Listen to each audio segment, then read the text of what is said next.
1,00,000 మంది శివభక్తులతో కలిసి మహారుద్రాక్ష పూజలో పాల్గొనండి. వెంటనే కాల్ చేసి మీ పేరును నమోదు చేసుకోండి.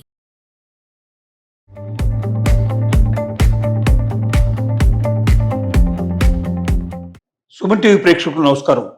నేను మీ అనలిస్టు మంత్రి కృష్ణారెడ్డిని మాట్లాడుతున్నాను. గ్యాస్ విధానంలో మార్పులు రాబోతున్నాయా?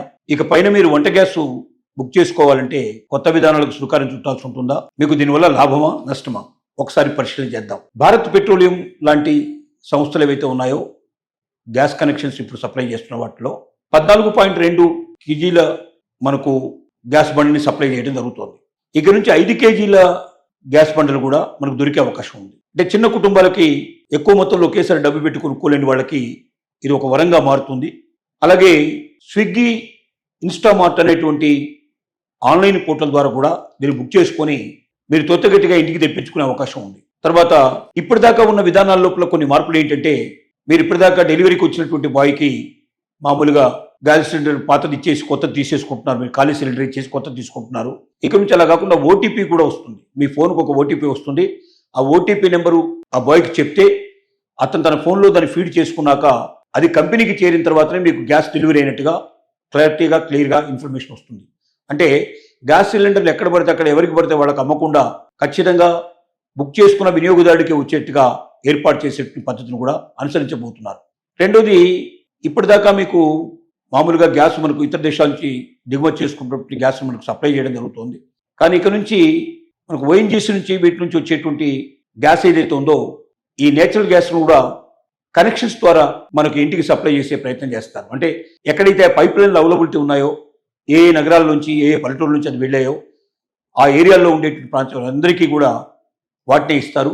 ఆ కనెక్షన్ మీకు వచ్చిన తర్వాత 4 రోజుల లోపల పాత కనెక్షన్ మీరు సరెండర్ చేయాల్సిన అవసరం ఉంటుంది. కాబట్టి అనేక రకాల మార్పులకు శ్రీకారం చుట్టడం జరిగింది. గ్యాస్ వినియోగం లోపల ఇప్పటికే పెంచిన ధరలన్నీ కూడా ఏదైతే కమర్షియల్ సిలిండర్స్ ఉన్నాయో వాటికి పెంచిన ధరలన్నీ తగ్గించేశారు. నార్మల్ స్టేజ్కి వచ్చేసాయి ఇప్పుడు.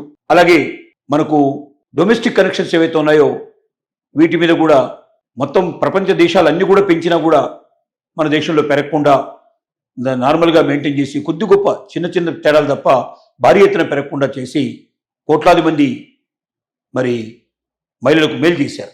అలాగే దీపం పథకం కింద ఇప్పటిదాకా 9 గ్యాస్ సిలిండర్లని ఉచితంగా ఇచ్చేటువంటి ఏర్పాటు, దానికి సంబంధించి సబ్సిడీ ఇచ్చేటువంటి ప్రయత్నం జరుగుతోంది. కానీ ఇక నుంచి భవిష్యత్తులో అది 4 సిలిండర్లకి పరిమితం చేయబోతున్నారు.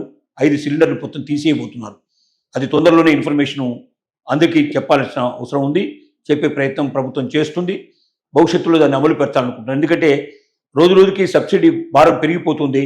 దాన్ని మొయిలేని భారం అయిపోతుంది. కోటాను కోట్ల మరి కనెక్షన్స్ ఇస్తుంది కాబట్టి ప్రభుత్వం ఇన్ని కోట్ల కనెక్షన్స్ని ఇవ్వడం వల్ల, ఇన్ని గ్యాస్ సిలిండర్లని దీపం పథకం కింద అమలు చేయడం వల్ల చాలా పెద్ద మొత్తం లోపల డబ్బు ప్రభుత్వానికి ఖర్చు అవుతుంది. ఇంత పెద్ద మొత్తాన్ని ఖర్చు చేయడం కష్టం కాబట్టి 9 సిలిండర్ నుంచి 4 సిలిండర్లకి కుదింపజేయబోతున్నారు. ఇది కూడా ఒక ముఖ్యమైన అంశం కింద మనం తీసుకోవాలి. ఇలాంటి ఎన్నో పథకాలు, ఇది ఎన్నో రకాలైనటువంటి మార్పులు చేర్పులు గ్యాస్లో రాబోతున్నాయి. కాబట్టి వచ్చేటువంటి మార్పులకు అనుగుణంగా మనం గ్యాస్ను బుక్ చేసుకొని సకాలంలో తెప్పించుకున్నట్టయితే సరిపోతుంది.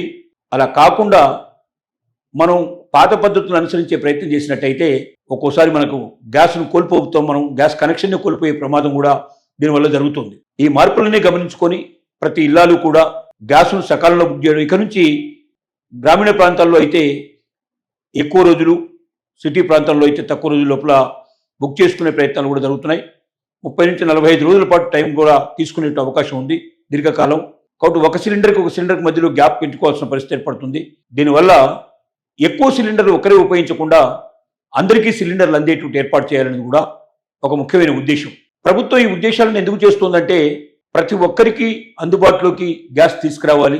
చిన్న కుటుంబం అయినా, పెద్ద కుటుంబం అయినా, పేద కుటుంబం అయినా, ధనిక కుటుంబం అయినా ప్రతి ఒక్కరూ ప్రభుత్వం సప్లై చేసేటువంటి గ్యాస్ ద్వారా లబ్ధి పొందాలనేటువంటి ఒక గొప్ప ఆలోచనతో చేస్తున్నటువంటి పని ఇది.